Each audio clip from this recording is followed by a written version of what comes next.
Halo semua, saya Chang Laoshe. Apa kabar? Anda ada di acara Kelimpahan Alkitabiah. Hari ini saya mau bahas satu topik yang menarik.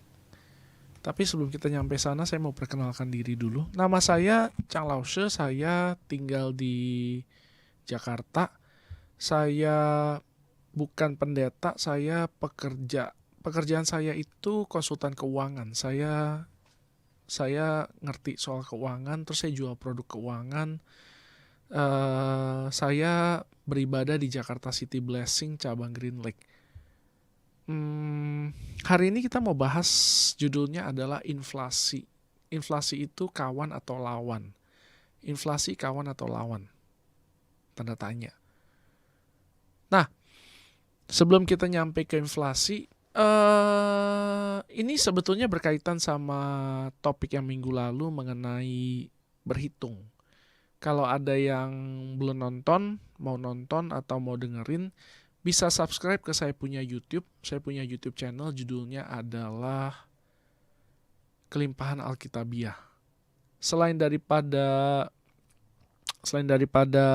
siaran hari Sabtu ini, saya juga punya renungan harian. Jadi ada renungan harian, ada siaran yang rada panjang nih. Renungan sih pendek-pendek aja lah. Saya juga ada IG-nya juga namanya sama, Kelimpahan Alkitabiah. Jadi balik ke topik hari ini.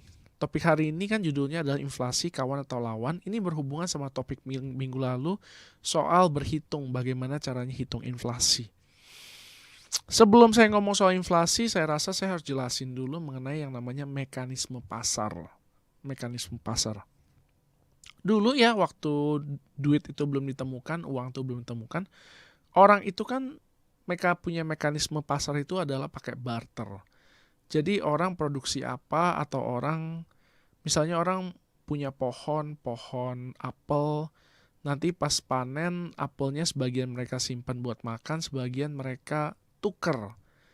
Tuker sama orang yang punya ikan kah, tuker sama orang punya padi kah, tuker sama apalah macem-macem.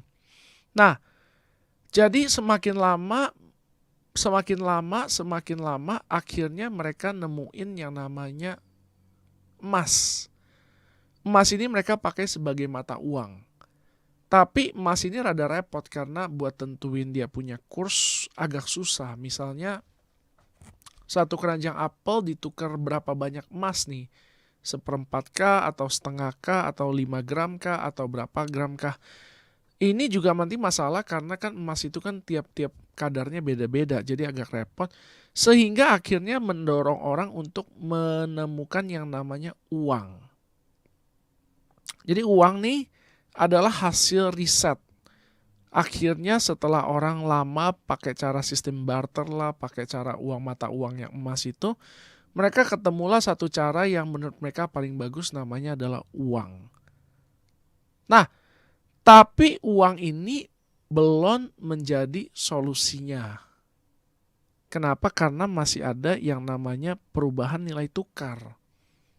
Nah, perubahan nilai tukar inilah yang saya mau jelaskan malam hari ini.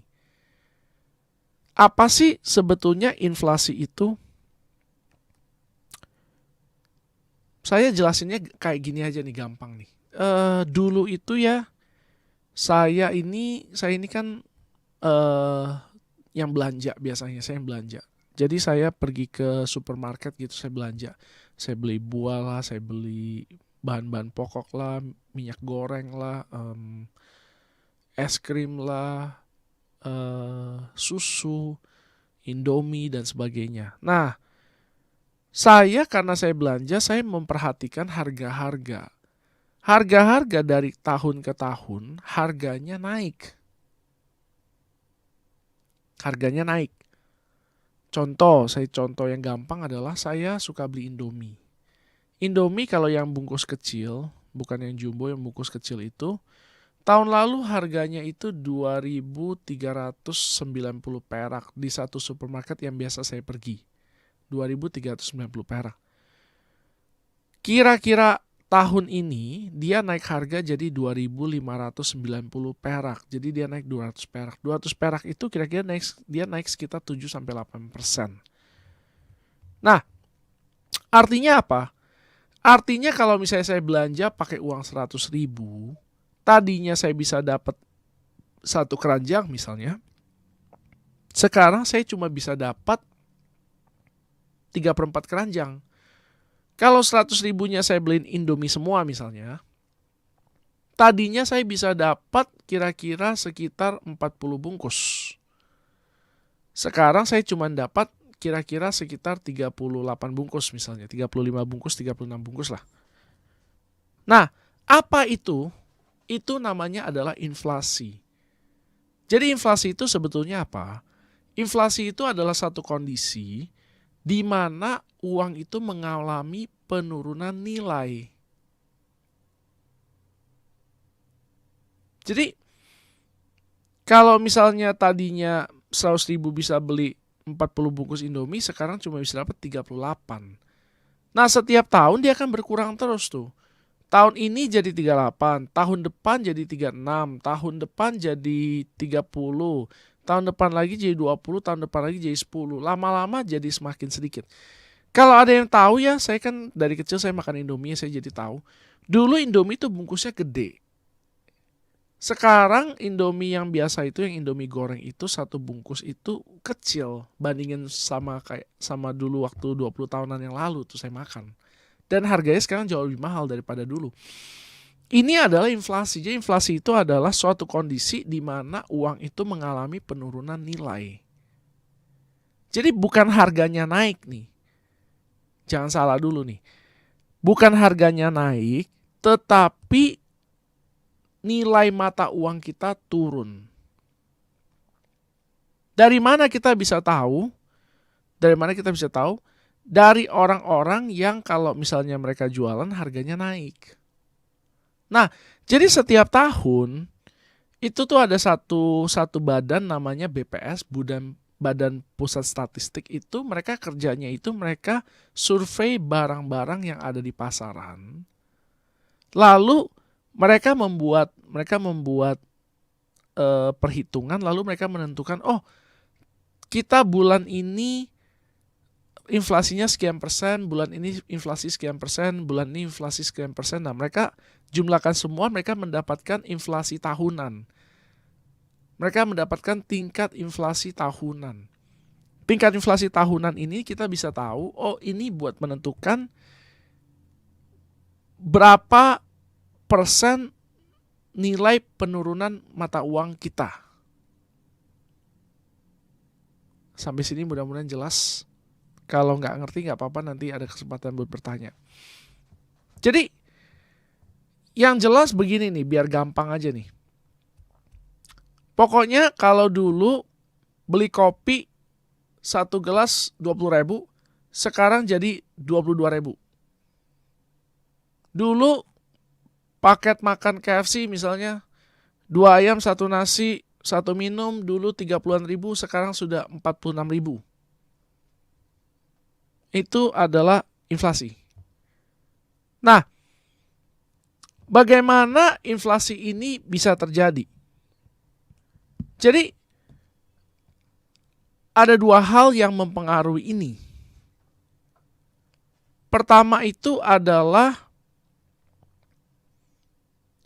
jumlah barang-barang yang beredar dan jumlah uang yang beredar. Kalau dibandingkan, itu jumlah uang beredar lebih banyak.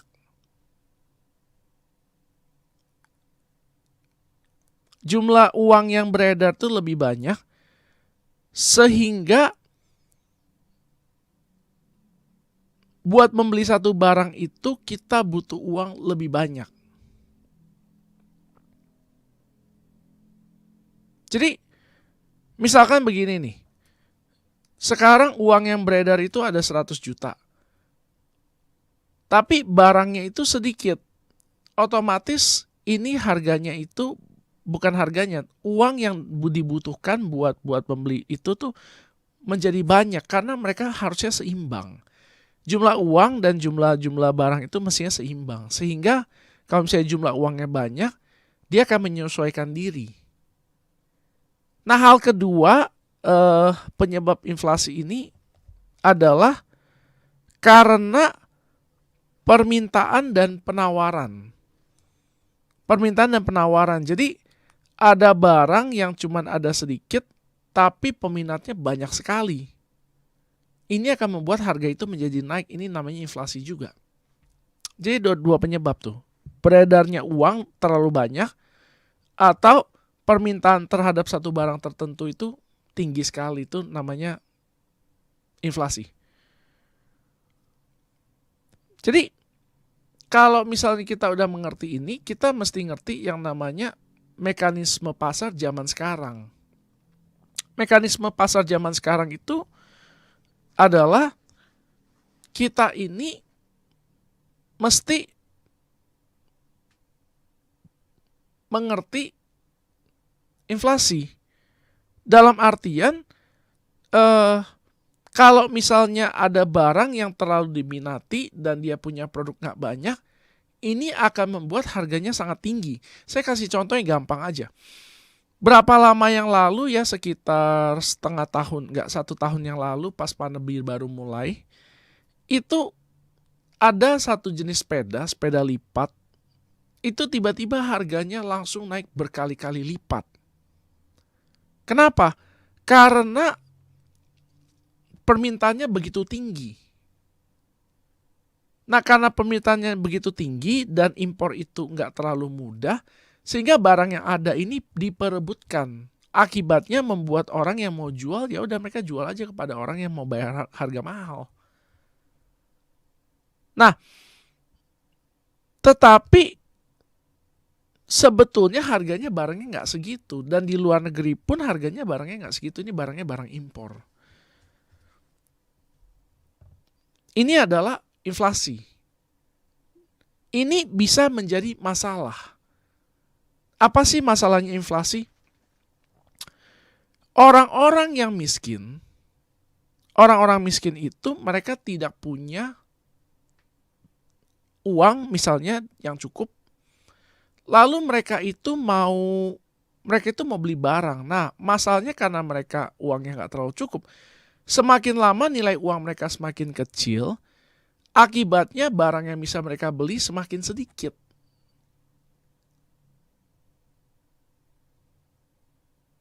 Waktu itu ya, waktu tahun berapa ya? 98 ya, tahun 98. Tahun 98 itu terjadi kerusuhan. Lalu banyak orang karena mereka mau kabur ke luar negeri. Jadi begitu banyak barang mau dijual.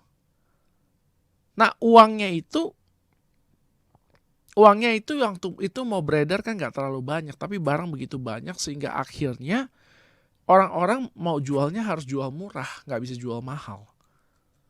Karena waktu itu orang nggak punya uang, sedangkan begitu banyak barang mau dijual nih. Kayak ginilah contohnya yang gampang nih. Misalnya saya mau jual rumah. Yang mau beli 1 orang. Yang mau jual rumah 1 orang. Harganya ya begitu.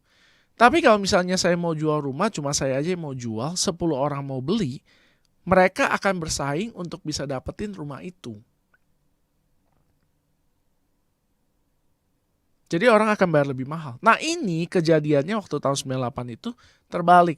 Begitu banyak orang mau jual barang, tapi orang-orang nggak punya uang. Jadi ya udahlah, oke lah, saya mau jual cepat. Ada berapa? 40 juta, ambil. Nah, nggak lama setelah itu, kira-kira setahunan, itu terjadi inflasi luar biasa. Barang-barang yang tadinya begitu murah, langsung jadi begitu mahal. Saya dengar cerita dari klien saya, dia beli gudang tahun 98 kalau nggak salah ya. Dia beli harga berapa ya, begitu 99 udah naik berkali-kali lipat. Kenapa bisa begitu ya? Karena inflasi. Permintaannya langsung tinggi. Ekonomi mulai bagus sehingga permintaan tinggi, ya udah orang mau nggak mau mereka harus harus sediakan uang lebih banyak buat beli. Nah, masalahnya apa? Tadi kan saya jelaskan soal barang-barang jadi mahal. Kalau barang-barang jadi mahal, otomatis orang-orang yang nggak punya uang, mereka akan kesulitan untuk belanja.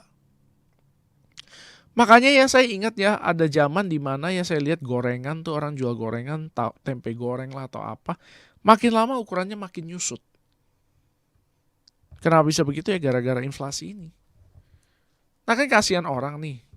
Kasihan orang. Kalau misalnya orang punya masalah sama inflasi, mereka harus bagaimana pertanyaannya? Kalau mereka punya masalah inflasi, mereka harus bagaimana? Bagaimana sih sebetulnya cara kita melawan inflasi? Nah kita akan bahas ini setelah break. Kita break dulu.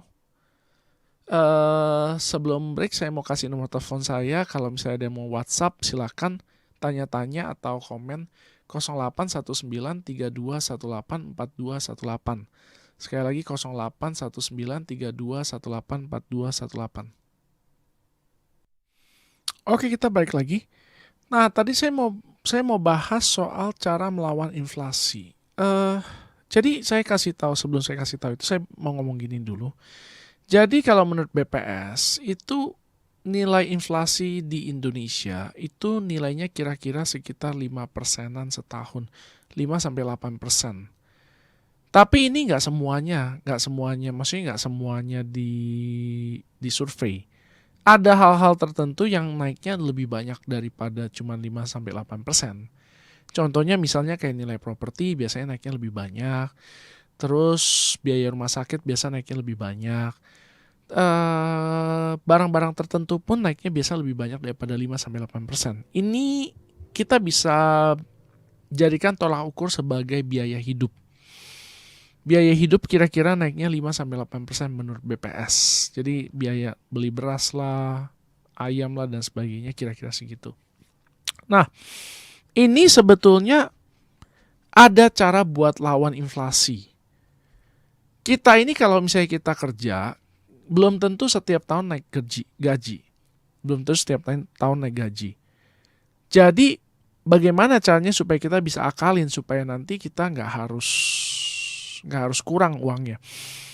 Ada satu hal yang saya suka edukasi orang adalah cara menghitung. Kalau pada nonton saya punya siaran minggu lalu mungkin sedikit banyak tahu. Jadi kita bisa hitung berapa banyak uang yang kita akan butuhkan nanti kalau kita mau pensiun. Kalau kita berhenti kerja, kita udah nggak lagi kerja di tempat kita sekarang, kita bisa hitung berapa biaya yang diperlukan buat pensiun. Kita bisa hitung. Nah, tapi saya nggak jelasin itu di sini. Saya cuma bilang begini, kalau misalnya kita udah kira-kira nih nilai inflasi itu sekitar 5-8% setahun, apa sih yang harus kita lakukan buat lawan itu? Kita bisa lakukan yang namanya investasi. Carilah investasi yang bisa memberikan imbal lebih besar daripada nilai inflasi. Dan kita harus sediakan uang yang cukup banyak untuk menjamin kita punya nilai untuk pensiun. Contoh misalnya kalau sekarang nilainya kita butuh sebulan itu 10 juta, berarti misalnya 30 tahun dari sekarang 10 juta ini biaya hidup kita ini akan menjadi 30 juta. Contoh ya, ini contoh aja. Nah, bagaimana caranya kita bisa punya 30 juta itu? Dari sekarang kita mesti investasi. Apa sih investasi yang bisa kita lakukan? Banyak sekali. Mulai dari yang paling sederhana, Anda bisa deposito. Lalu sedikit rumit, Anda bisa beli yang namanya obligasi. Obligasi itu adalah surat hutang. Pemerintah Indonesia itu jualan surat hutang. Sekarang itu namanya ORI 19. Itu bunganya 1 tahun 5,5%. Deposito bank kira-kira sekitar 3%. Jadi kalau misalnya inflasinya 5%, Anda untung 0,5%. Lumayan. Nah ini bunganya itu dia bisa kasih setiap 3 bulan. Setiap 3 bulan kita dapat bunganya tuh. Begitu akhir 3 tahunnya habis, duit yang kita udah beli kita bisa dikembalikan. Misalnya kita beli 10 juta. Lalu kita biarkan 3 tahun, setiap 3 bulan kita dapat bunga. Begitu 3 tahun berlalu 10 jutanya balik. Ini cara yang bagus, gampang. Ada cara lebih bagus lagi, yaitu beli saham. Beli saham yang kira-kira menurut kita dalam berapa puluh tahun ke depan dia bakal bagus, nah kita bisa mulai beli. Biasanya orang nabung itu nabung duit. Biasanya mereka nabung duit, tapi sekarang itu orang nabungnya saham. Kalau misalnya kita ngomong contoh yang sekarang udah perusahaan yang udah gede lah ya. Kayak misalnya Bank BCA. Bank BCA itu awalnya ditawarkan harganya tahun 2000 itu harganya cuma 1.000 perak satu lembar. Sekarang kalau dia udah pernah pecah, 2 kali. Sekarang itu kira-kira sudah 170-an kali daripada pertama kali di launching. Jadi misalnya waktu itu kita beli 10 juta, sekarang nilainya sudah 10 juta sekarang sudah 1,7 miliar lebih waktu itu. Iya, betul. Jadi waktu itu kalau kita beli 10 juta nih tahun 2000, sekarang nilainya sudah 1,7 miliar lebih.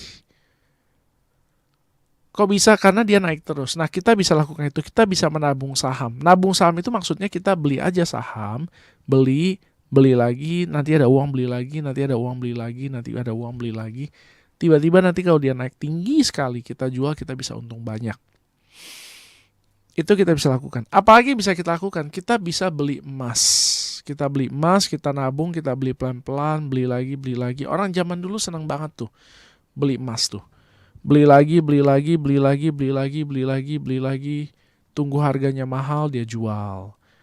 Atau kalau kita punya duit lebih banyak, kita bisa investasi properti. Beli tanah, beli rumah kos, beli kontrakan, nah itu lebih hebat tuh. Nah ini semua adalah cara-cara untuk melawan inflasi. Jadi bukan berarti hanya dengan inflasi aja terus kita ya udahlah kita bagaimana nih, nggak tahu bagaimana. Inflasi itu bisa dilawan dan lawannya caranya sederhana. Yang penting kita disiplin aja. Banyak orang ini nggak mikir soal nanti ke depan gimana ya. Kita mau yang namanya punya kemerdekaan finansial. Jadi menurut survei itu saya udah sering sampaikan ini, orang-orang yang punya uang waktu mereka umur 65 tahun. Dalam arti mereka mandiri, tidak bergantung sama orang. Itu jumlahnya cuma 5% di Indonesia. Di Indonesia orang umur 65 tahun yang mandiri secara finansial itu cuma 5%. Paling banyak itu adalah harus bergantung kepada orang lain. Harus bergantung kepada orang lain, misalnya anaknya gitu. Nah ini bukan satu kondisi yang baik. Jangan ada di kondisi ini.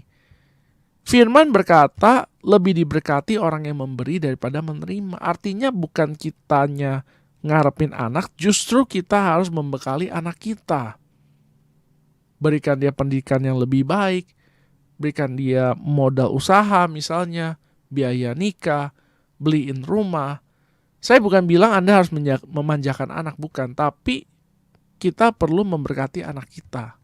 Saya ingin memberkati anak saya.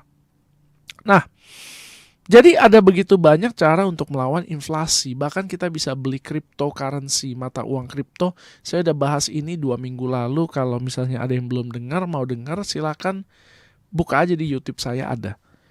Jadi begitu banyak mekanisme di dalam dunia ini kita bisa pakai untuk melawan inflasi ini. Jadi nggak usah takut, kita nggak usah pikirin, kita nggak usah takut. Yang penting kita lakukan aja apa yang seharusnya kita lakukan. Belajar pendidikan keuangan, lakukan investasi, lihat-lihat apa yang kita kira-kira bisa kerjakan, tambahkan lagi kita punya income. Banyak orang itu mereka memiliki pola pikir yang salah sehingga mereka tidak maju. Padahal ya ini adalah zaman di mana orang itu kalau mau cari duit ya jauh lebih gampang daripada dulu. Tidak pernah di dalam sejarah di mana orang bisa cari duit begitu mudah kayak sekarang. Tidak pernah. Dulu orang kalau mau cari uang mereka setengah mati. Papa saya waktu kecil itu dia sama adiknya itu setiap pagi dibekalin kue sama nenek saya buat jualan di kereta api. Itu begitu sulit. Sekarang kita jualan gak usah lagi keluar rumah, kita di rumah aja, cukup kita iklanin di Instagram, di Facebook, di mana, order datang sendiri di GoFood, di GrabFood, di Shopee Food, di Traveloka Eats, di mana-mana nanti order datang sendiri. Jauh lebih gampang. Nggak kayak dulu. Jadi ini adalah waktu-waktu di mana orang tuh bisa cari duit jauh lebih gampang daripada zaman dulu. Nah, kita harus bisa memanfaatkannya. Kita harus bisa memanfaatkannya. Kalau kita ngerti, kita bisa menjadi orang yang sangat sukses. Nah, maka itu kita harus belajar, kita harus cek, kita harus tahu, kita harus lihat sikon, kita harus lihat perkembangan zaman, kita harus belajar, kita mesti menjadi orang yang cerdik. Kalau kita mau berhasil. Nah, jadi ada banyak sekali cara yang kita bisa pakai kalau kita mau. Kalau kita mau mempersiapkan masa depan, kita mau melawan inflasi, caranya nggak sulit. Nah, pertanyaannya yang berikutnya adalah, sebetulnya inflasi ini menguntungkan atau merugikan? Inflasi ini menguntungkan atau merugikan? Jadi gini, ada yang namanya laju pertumbuhan ekonomi. Indonesia ini barusan keluarin data, menurut Menteri Keuangan, kita punya laju pertumbuhan ekonomi itu 7,07% tahun ini. Ini tinggi sekali. Sedangkan kita punya inflasi baru sampai 3% saja. Selama inflasi itu di bawah laju pertumbuhan ekonomi, kita bisa katakan bahwa ini adalah sehat. Dari mana sih laju pertumbuhan ekonomi ini? Ini diukurnya dari belanjanya masyarakat. Belanjanya negara itu diukur 7%. Jadi ada pertumbuhan 7% dibandingkan dengan kuartal lalu. Nah, kenapa ini bagus? Masyarakat itu sehat nggak sehat, keuangannya itu dilihat dari kemampuan mereka belanja. Semakin banyak mereka belanja berarti duit semakin berputar. Semakin duit banyak berputar berarti semakin banyak orang bisa menjadi sejahtera. Ketika negara itu krisis, orang itu justru mesti belanja dan bukan mesti menahan duit. Sekali lagi, ketika satu negara itu lagi krisis keuangan, orang-orang justru sebisa mungkin mereka mesti belanja, bukan nahan duit. Kenapa? Yang gampang begini nih, ada satu perusahaannya itu dia bikin produk A.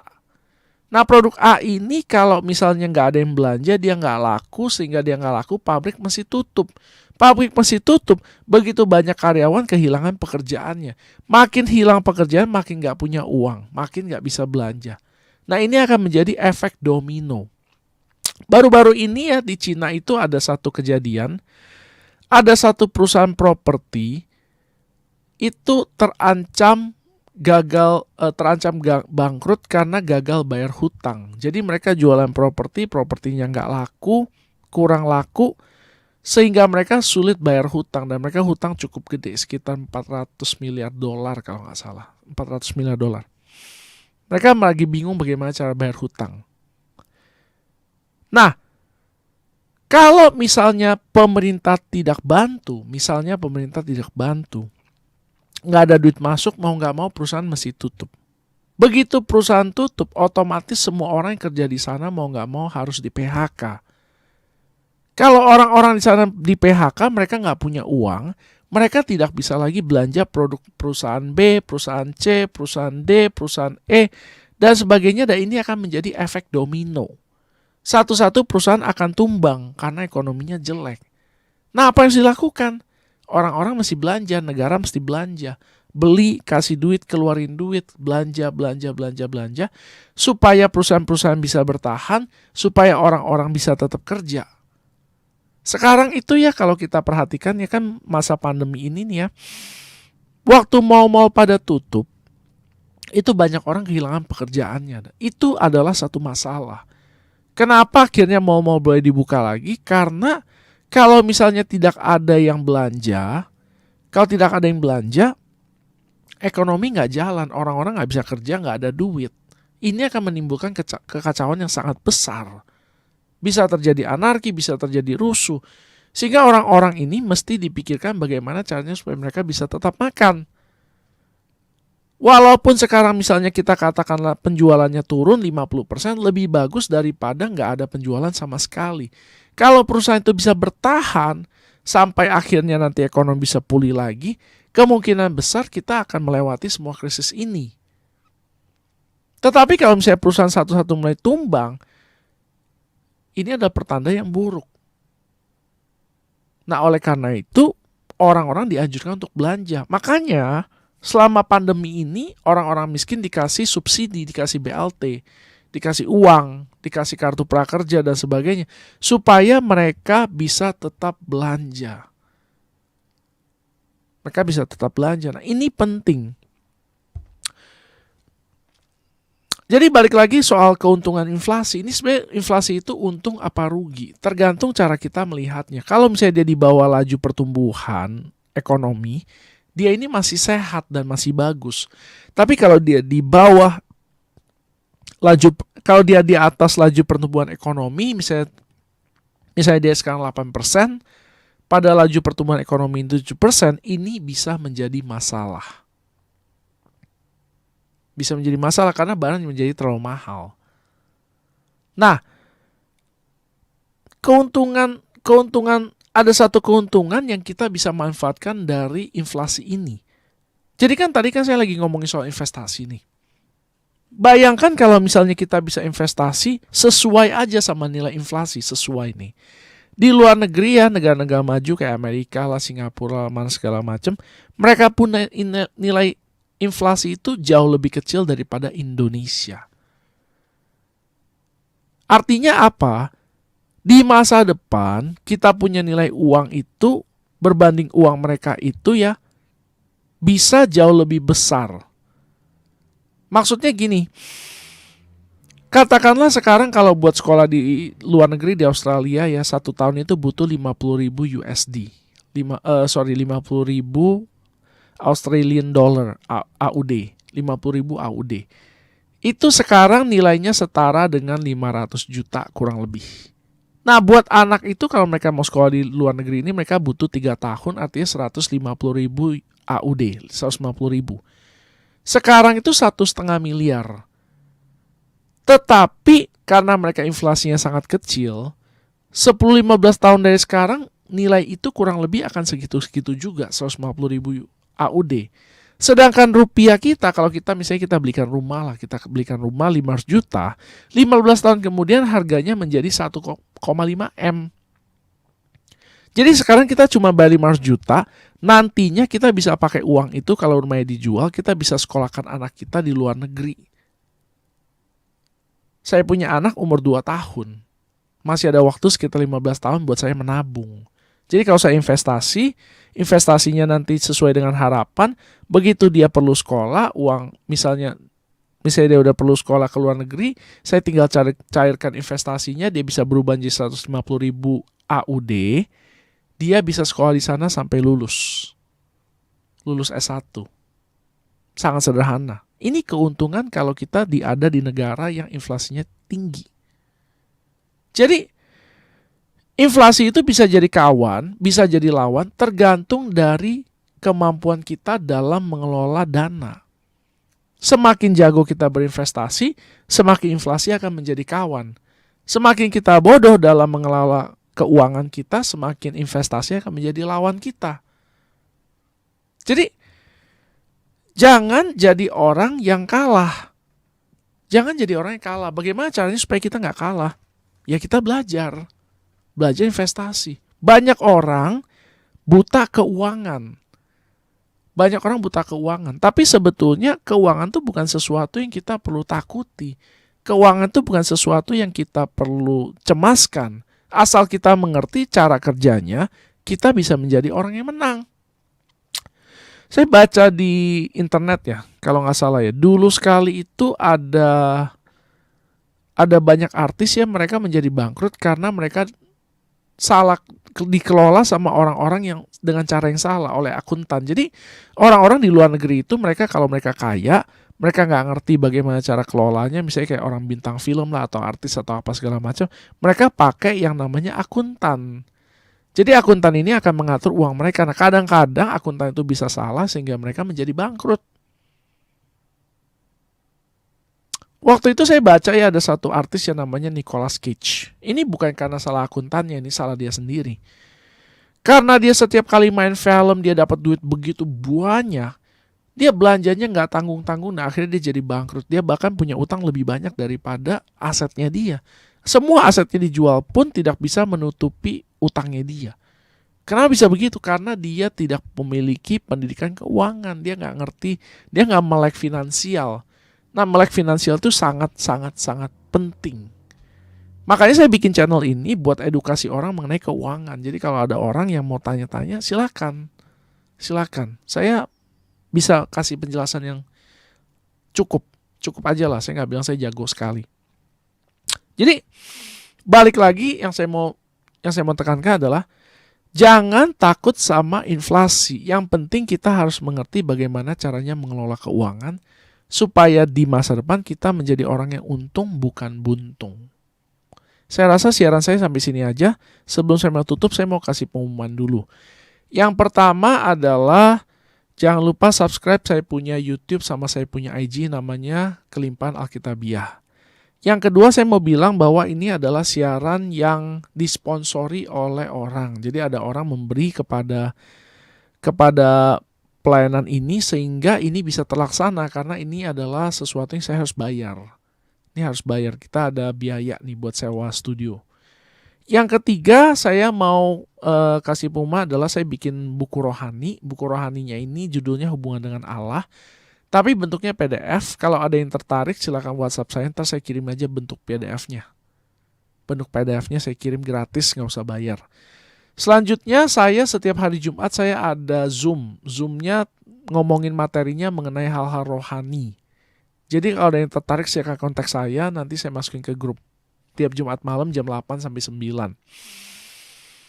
Terakhir, saya mau kasih tahu bahwa saya mau bantu orang-orang yang punya produk mau saya iklankan di channel saya gratis. Jadi kalau ada yang tertarik silakan kontak saya aja. Hari ini ada orang minta saya bantu bantu iklanin dia punya rumah di Jalan Ampera di Jakarta Selatan mau dijual. Kalau ada yang mau tanya info lebih jelas silakan hubungi saya. Jual rumah di Ampera, Jakarta Selatan. Saya rasa itu aja dari saya. Semoga diberkati. Shalom.